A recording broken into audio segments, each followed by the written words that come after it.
आज प्रथमतः दीपकजी माने, त्यांच्या सुविद्य पत्नी अक्षय आणि त्यांचे अनेक सहकारी नितीनजी असतील, विक्रम शिंदे असतील, प्रशांत, प्रतीकजी असतील, या सर्वांनी आज आपल्या सर्वांच्या साक्षीने काँग्रेस पक्षामध्ये जो प्रवेश केलेला आहे त्याबद्दल मी काँग्रेस पक्षाच्या वतीने त्यांचं मनापासून स्वागत करतो आणि काँग्रेस पक्षामध्ये जो प्रवेश केला त्याबद्दल आपल्या सर्वांच्या वतीने त्यांचे मनापासून आभारी मानतो.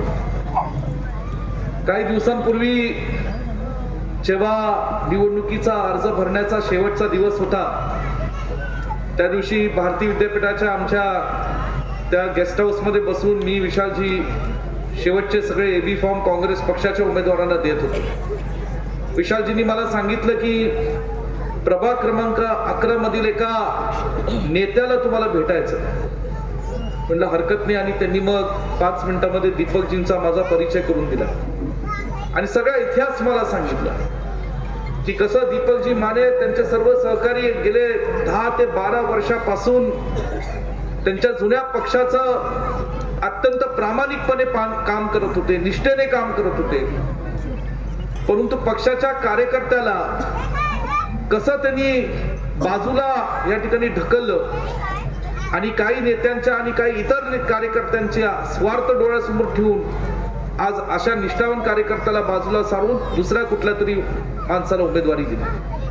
त्यांचं मनोगत मी अत्यंत बारकाईने ऐकत होतो आणि मी पाहत होतो की त्यांच्या भावना सुद्धा व्यक्त करत असताना त्यांचं मन असं जड झालेलं होतं. ते थोडे घाईवरून गेलेले होते, कारण जुने जे काही त्यांच्या आठवणी ते सांगत होते की भाजपच्या कार्यकर्ता असताना सुद्धा सन्मान्य विशालजींनी त्यांना कसा सन्मानाची वागणूक दिली, कसं प्रेमाची वागणूक दिली, आणि ही प्रेमाची वागणूक देण्याची संस्कृती आणि परंपरा हीच काँग्रेस पक्षाची आणि हीच वसंतदादा कुटुंबाचे, हे मला आपल्या सर्वांना या ठिकाणी सांगायचं.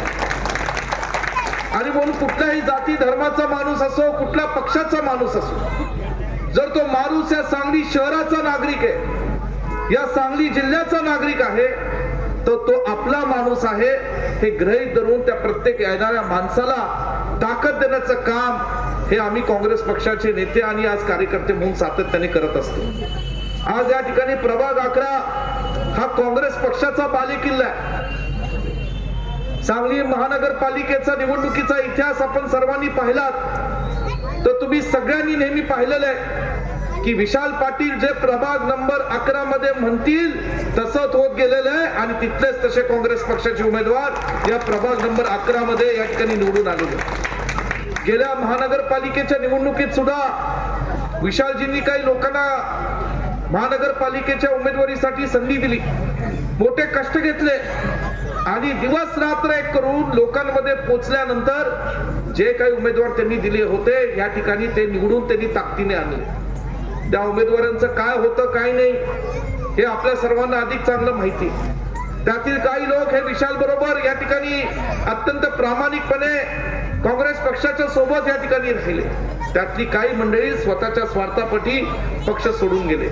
परंतु विशालराव, तुम्हाला मी आज वचन देतो की ह्या प्रभाग क्रमांक 11 मधील लोक ही स्वाभिमानी लोक आहेत. ज्यांनी तुमच्याशी गद्दारी केली त्याला ही जनता दराशी कोणाशिवाय राहणार नाही, हा विश्वास या ठिकाणी मी निश्चितपणे सांगतो.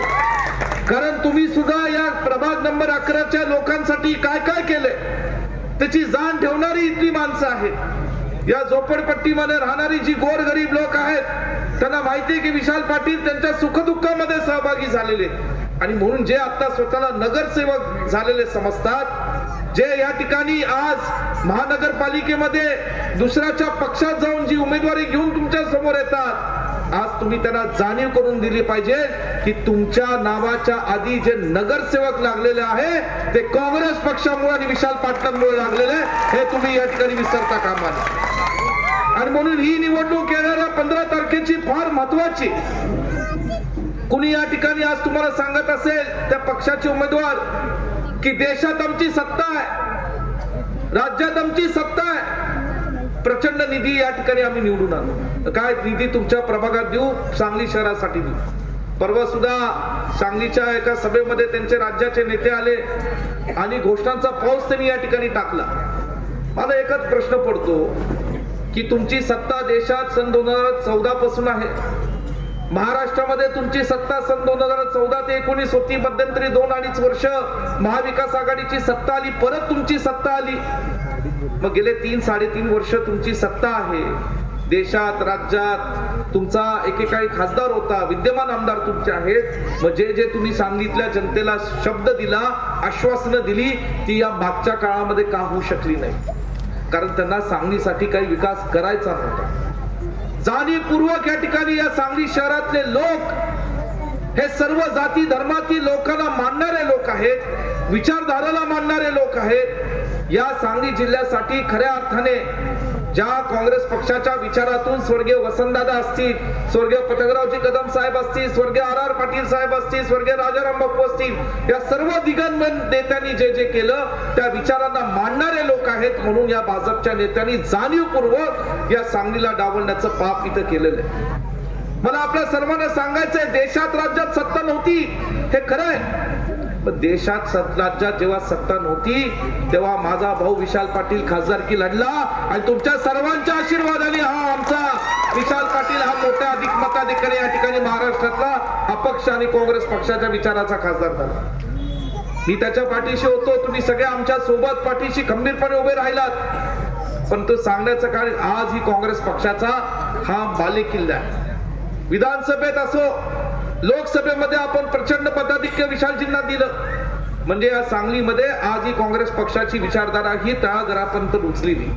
आणि म्हणून आपल्या सर्वांना सांगायचंय, इथं दीपक जे असतील, अक्षय जे असतील, बाकीच्या आमच्या भगिनी आज या ठिकाणी आंबेडकरी चळवळीतल्या आमच्या भगिनी, त्यांचं मनोगत मी ऐकत होतो, बापूंचं मनोगत मी ऐकलं. अनेक गोष्टी मला या ठिकाणी बोलण्यासारख्या आहेत, परंतु मी तुमच्या सर्वांचा जास्त वेळ घेणार नाही. मला आपल्या सर्वांना एकच सांगायचंय की हे जे काय सांगतात ना, अनेकदा मी असं गेले नगरपालिकेच्या निवडणुकांपासून एक गंमत ऐकत आलेलो आहे. टीव्हीवर चॅनलवर काही आलं निवडणुकीचं की या महायुतीमध्ये 3 पक्ष आहेत. 3 पक्ष कुठले तुम्हाला चांगलं माहिती. एका पक्षाचा कार्यकर्ता उठून सभेमध्ये म्हणतो की सगळ्या तुमच्या कामांना निधी आम्ही देणार.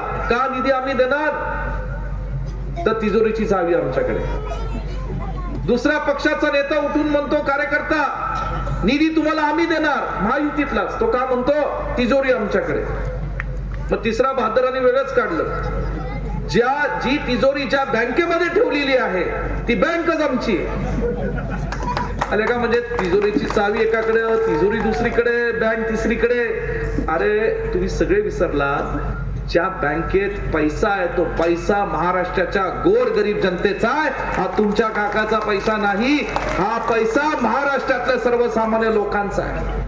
आणि म्हणून जर या शहराच्या विकासासाठी सरकारच्या माध्यमातून पैसे जर येणार असतील तर त्यांना कायद्याने द्याव्या लागतात. हे आपल्या हक्काचे पैसे, कोण कुणाच्या खिशातनं पैसे देत नाही. आणि म्हणून हे सगळ्याच्या काही बाता चालल्यात आज महाराष्ट्राच्या जनतेला फसवण्याच्या, ह्याला सांगलीची जनता बळी पडणार नाही हा विश्वास तुम्हाला देतो. आज या ठिकाणी 4ही उमेदवार विशालजींनी निवडले. जेव्हा आम्ही या ठिकाणी उमेदवाराच्या निवडी बाबतीत आम्ही चर्चा करत होतो, त्यांनी मला माहिती दिली.